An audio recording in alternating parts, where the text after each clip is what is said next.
I'd like to do an example here where we do a simple either increase or decrease word problem. So in this case, we say that the population of Mathville can be modeled by the equation that's given to us here.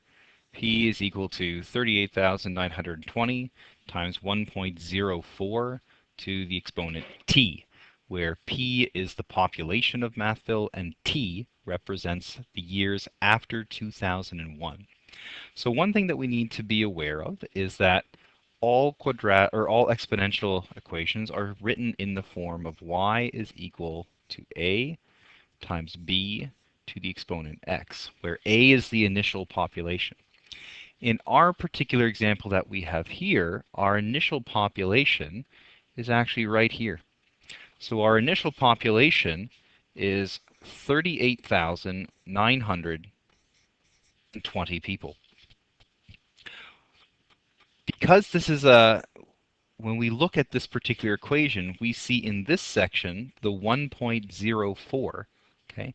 That means that this is actually 1 plus 0.04, okay?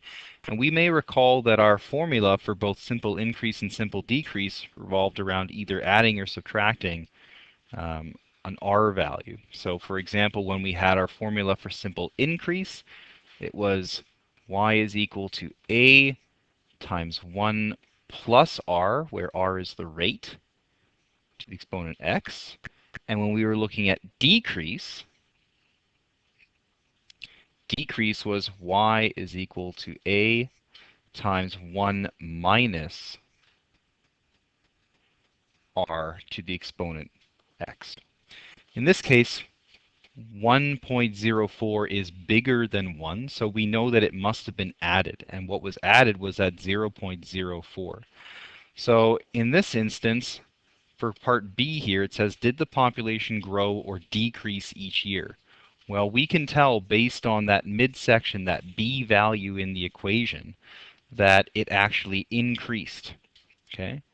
And so it increased because the B value is bigger than 1. Okay? So in fact, it's 1.04. So if we continue on, it says, by what percent did the population grow by or decrease? Well, in this instance, again, our rate is always determined by, we can figure out our rate of increase in that B value. In this instance, our B value is 1.04. And we know that in the original equation, the B value would be 1 plus R. Okay, and so if I take away 1, I'm left with 0.4, or sorry, 0.04. So our actual percentage, if I take 0.04 and I multiply that by 100, that will give me my percentage. So my percentage is actually 4%. So the population actually grows by 4% every year. So for part D, it says, what will the population be in the year 2015? If we look at the original question, it says that T represents the time in years after 2001. So what I need to do is I actually need to subtract 2001 from 2015 in order to get my proper T value. So T is going to equal 2015. Okay, that's the year it gives us in the question here, minus 2001. And so our T value is actually equal to 14, because 2015 minus 2001 is 14. Based on the original equation that was given to us in the first set of instructions, we know that the population is going to equal, I believe it's 38,920. That was our initial population. So 38,920 times 1.04. Now we can factor in what our t value is. So we know that our t value is 14. So we're going to actually raise that to the exponent 14. So if I go through and I actually make my calculation here, I can tell that in those 14 years from 2001 to 2015, my population is going to go up. So I'm going to do 38,920 times 1.04 raised to the exponent 14. So in your calculator, you could put in 1.04 to the exponent 14 and then multiply that result by 38,920. So in the end, my final result is that in those 14 years, I have a population now of 67,300 and approximately 97 people. Okay? So that's one way that we can solve a word problem. We can identify that it's going to be a simple increase or decrease question, okay, because it gives us our formula, okay, and so in this formula for simple increase or decrease, we recognize that we've got a rate. Okay, in this case, our rate is given to us right here, the 0.4. That happens to be our R value, and because it's being added, we know that it's an increase question. Okay. The next one that I want to take a look at is doubling time and half-life. And doubling time and half-life have very specific formulas that go with them, and you will be given those formulas ahead of time. The great thing about doubling time and half-life questions is that the question itself, the word problem, will tell you which one to use. Okay? So for example, we have to figure out, is this a doubling time question or a half-life question? Well, we know that doubling time, just very quickly, doubling time is equal to final population. So final population is equal to the initial population times 2 to the exponent t divided by d. Okay? And half-life, I'll do this in a different color just so we're aware of what it is. A half-life formula is usually mass is equal to mass of the original times 0.5 to the exponent t divided by h. Okay? So in this case, h equals half-life. Okay, and that's always a unit of time. And if we go back to the doubling time, d is equal to doubling time, and that's again a unit of time. Okay? In both of these situations, the t value is the actual amount of time that has gone by.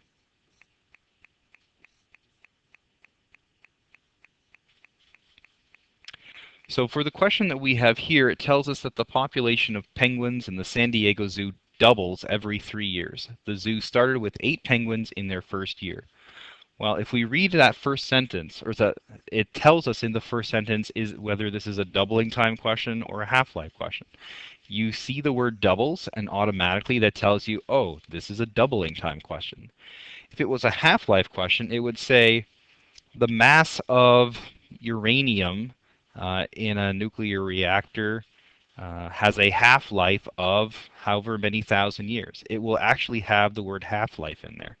So when you see the word doubling or doubles, then it's doubling time. If you see the word half-life, then it's half-life. So for part A here, it says write an equation to represent P, P being the final number of penguins, in T years from the very beginning. So again, what's really important here that we've recognized is that the formula that's given to us here is in the same form as anything else, okay, in terms of an exponential equation. We've got our final value is equal to our initial value, that's PO, times 2 to the exponent t minus, or t divided by d. So if we want to make an equation out of all of this, we can pull information from this particular situation that's given to us in the first 2 sentences of the actual word problem. So if I'm going to turn this into a proper equation, I know that my final population is going to equal my initial population. And again, my initial population, or my starting population, is 8. Okay? So PO, my starting population, is equal to 8. And it says that my doubling time is every 3 years. Okay, so my doubling time is 3 years. Okay, that means that anytime I'm calculating time, it has to be in the same unit. So it always has to be in years, or it always has to be in months. And that's true for both D and H, or T and H. Okay, so here we have our final population is going to be equal to 8 times 2 because I'm substituting in. Okay, and then my t value, I don't know what my t value is yet, but I know what my doubling time is, and my doubling time is 3 years. So my equation for doubling time in this particular situation is p is equal to 8 times 2 to the exponent t divided by 3. So now that I have an equation, I'm going to go with the second part of this problem. It says, use my equation to determine how many penguins will be present after 17 years. Okay, so it tells me that this is happening in 17 years. My doubling time is in years. My actual time is in years as well. So that's great. That makes it nice and easy. If I asked you what this would be in 6 months, then I'd have to convert months into years, or I would have to convert 3 years into months. Okay? So what I can do is I can put in the equation that I just determined up at the top.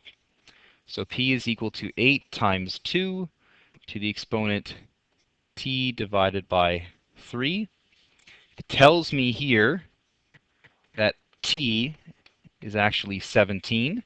So what I'm going to do is I'm going to substitute that in.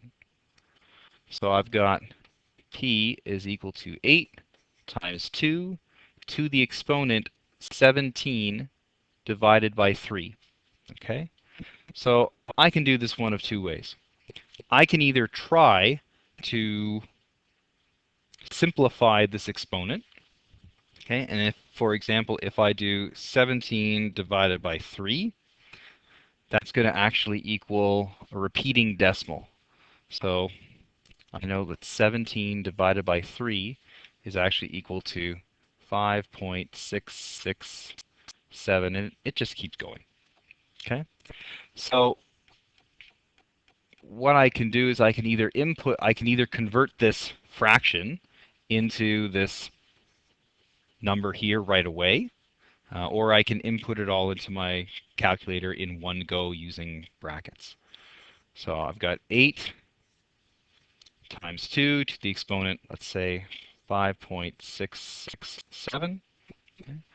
And so my final result here, I've got 8 times 2 to the exponent 5.667. So that means that after 17 years, I should have approximately 406 penguins. We'll just put an approximate sign there. Okay, so I should have approximately 406 penguins in total. Okay, and so that's how you calculate both simple increase and simple decrease word problems, as well as half-life and doubling time word problems.